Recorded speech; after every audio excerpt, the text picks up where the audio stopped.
I'll Speak, stop. Ms. Hubbard. Absolutely not. I mean, when you pay ad valorem taxes, you're paying for things like that.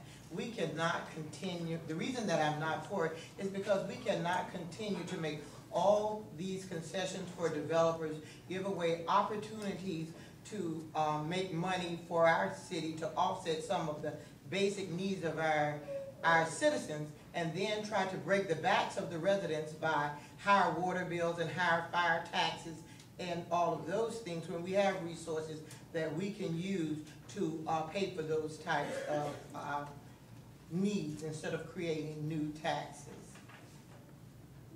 I'm really looking at this through very jaundiced eyes. I got information, of course, about it being on the agenda and yet to talk with staff about it. I really got to be very cautious. I don't want it to look good and not be good for the residents.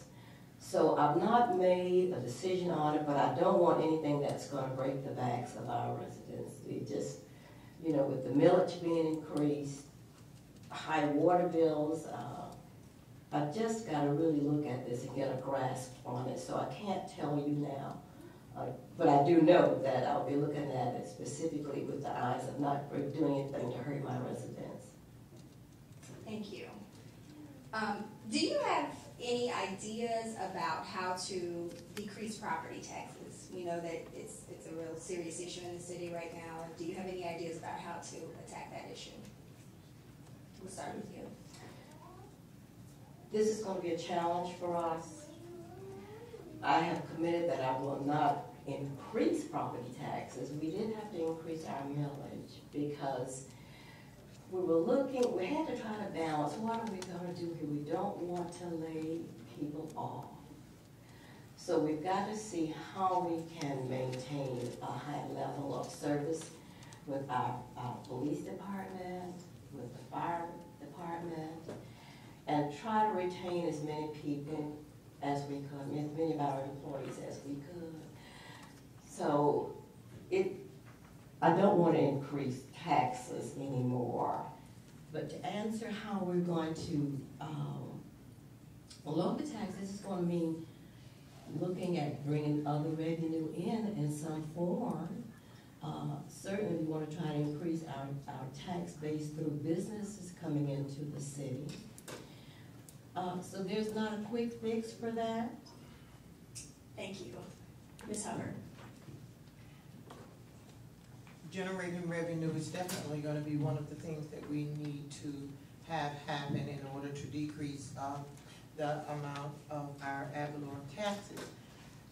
In bringing in tax, in generating revenue, as I said before, we have a lot of new opportunities through bringing in different types of manufacturing we can do in the new green economy.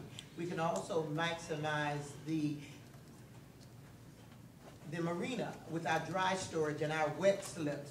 We can have new enterprise accounts.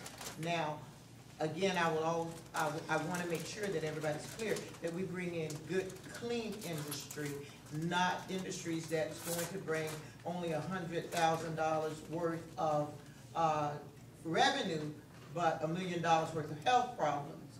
So we need to talk about bringing in new enterprises in order to generate revenue to lower our taxes. Thank you. Since you mentioned the marina, we'll address that issue in the next question. What's your position on the future of development with the Riviera Beach Marina? We'll start with you, Ms. Hubbard. One thing that I definitely do not want to see happen at the marina is that we have a mega boatyard there. We have a very small marina, and it should be a public use marina. We can, anything that, and the definition of public use is anything that you can walk into and take advantage of. A restaurant, rent an office space, go to the movies, shops, use the amphitheater. We do not want to have, I don't feel that we need the mega boatyard there. I don't think clean or safe. We let Solatron come in here and contaminate our water, and they up and left, and we continued an astronomical rate of cancer in our city. And there are several businesses that we can do at the marina that will generate 3 times as much revenue as being proposed by Riviera at our marina. Councilwoman. Well, you had asked me the question earlier about how could we help to decrease, look at reducing property taxes. For me, looking at the prospect of having a business there, an industry there, that would give us immediate revenue was what really made me support that project. And we're talking about the Riviera project. We were looking at, when you look at the money that would come in on an annual basis, it would have been around $800,000. We're talking about $560,000 a year in rent for 15 years and 25 years. When we're talking about a lease, not a purchase, there's a lease in there. We're talking about $160,000 in taxes. So it meant to me that our city would then have some revenue. We could really start planning, we could really start developing, and it would also excite other businesses to want to come in because someone was investing in this city. Thank you. If elected, what do you feel is the most important and pressing issue for your particular district? And what would be the first thing that you would attack day one if you were elected? We'll start with Councilwoman. Right now, jobs in my district, unemployment, as earlier stated, is just on the rise, and it looks so bleak. And again, what I would look at is what can I do to bring industry in here to create jobs? That is what is so pressing. Now, we're in a very tough situation. I mean, when you look at what the governor is doing and what's happening on a national level, we have a commitment to try to bring in, I have a commitment to try to bring businesses in, to create jobs for our young people, for everyone. Thank you, Ms. Hubbard. The pressing issue is to generate revenue, to bring in jobs and businesses. But in the city of Riviera Beach, the problem is this. We have businesses and we have jobs, but the opportunity aren't going to the people in the city of Riviera Beach. They are going to people from Maryland, people from Texas, people from Georgia. The pressing issue is that we put policies and procedures in place so that when there are opportunities for work, that it goes to our residents first. Because when our residents can't keep their homes and pay ad valorem tax, it puts a burden on the amount of money that we make to run the city. So we can generate revenue, we can bring businesses, but if we're not giving the contracts to the residents of Riviera Beach, if we're not giving the jobs to the residents of Riviera Beach, what difference does it make?